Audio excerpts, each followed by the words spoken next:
ఇంకో question sir, మీరు ప్రధాని పివి నరసింహారావు ప్రస్తావన తెచ్చారు కాబట్టి ఒక క్వశ్చన్ అడుగుతాను సార్. సార్ మీరు ప్రధాని నుంచి పామర్ల వరకు రంజింపజేశారు. అలాంటి గొప్ప నటుడికి పద్మ అవార్డు రాకపోవడానికి కారణం ఏంటి?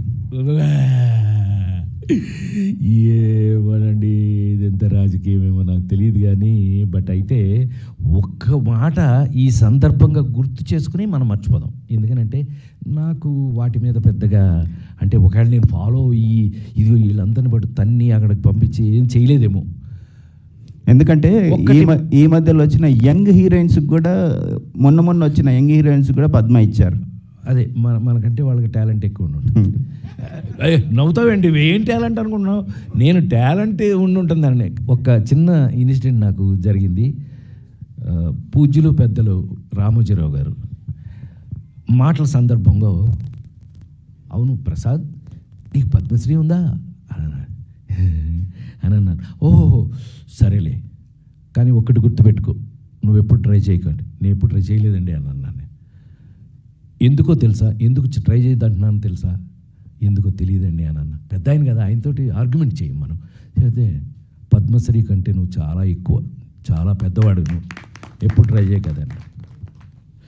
సో ఆ మాట నాకు 10 పద్మశ్రీలు ఇచ్చినంత ఆనందాన్ని కలగజేసిందని నేను ఫీల్ అవుతూ, నాకు రాకపోయినా కూడా ఆయన రామోజీరావు కంటే ఒక అసెస్మెంటు, ఒక ఎనాలిసిస్ ఉన్న వ్యక్తి ఉంటారని నేను నా లైఫ్లో ఎదురుపడిన వాళ్ళలో ఆయన ఒక గొప్ప వ్యక్తి అండి. నేను ఆయన్ని చాలా ఇన్స్పిరేషనల్గా తీసుకున్నాను. ఎన్టీ రామారావు నన్ను తయారు చేస్తే తర్వాత నన్ను కంటిన్యూ చేసిన వాళ్ళలో రామోజీరావు గారు ఒకడు.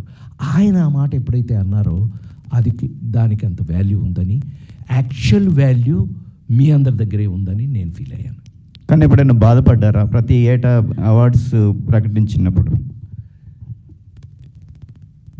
నేను బాధపడున్నట్టయితే ఎక్కడోసారి మీకు తెలిసిపోయేదిగా, దాని గురించి అసలు ఆలోచించలేదు అని అర్థం. నేను పెద్ద సీరియస్గా కూడా తీసుకోలే. ఎందుకంటే అది ఎలా జరుగుతుందో ఏంటో ఈ ప్రాసెస్ అంతా మీతో పాటు నేను కూడా అబ్జర్వ్ చేస్తూనే ఉన్నాను కదా. చూస్తూ ఉంటే ఇది వేరే రకంగా ట్రీట్ చేయాలేమో, వేరే రకంగా దాన్ని తీసుకెళ్ళాలేమో అని కొంత అవగాహన అయితే నాకు వచ్చింది. అందుకని నేను ఇప్పుడు ట్రై చేయలేదు. థ్యాంక్ యూ అండి. Thank you very much. Ma'am, ladies తర్వాత చాలా గ్యాప్ తర్వాత మళ్ళీ రాజేంద్ర ప్రసాద్తో పేరు కాబోతున్నారనే విషయం చెప్పినప్పుడు మీ ఫీలింగ్ ఏంటి? రాజేంద్ర ప్రసాద్ గారి ఫీలింగ్ ఏంటి? ముందు మీ ప్రశ్నలు అన్నీ చాలా చక్కగా ఉన్నాయి. అందులో చాలా ఒక సీరియస్నెస్ ఉంది, ఒక కమిట్మెంట్ ఉన్నాయి మీ ప్రశ్నల్లో. మీ ప్రశ్నలన్నిటికీ చాలా సంతోషం, చాలా థ్యాంక్స్. ముందు నాకు సంబంధం ఉన్నా లేకపోయినా వి ఆల్ ఆర్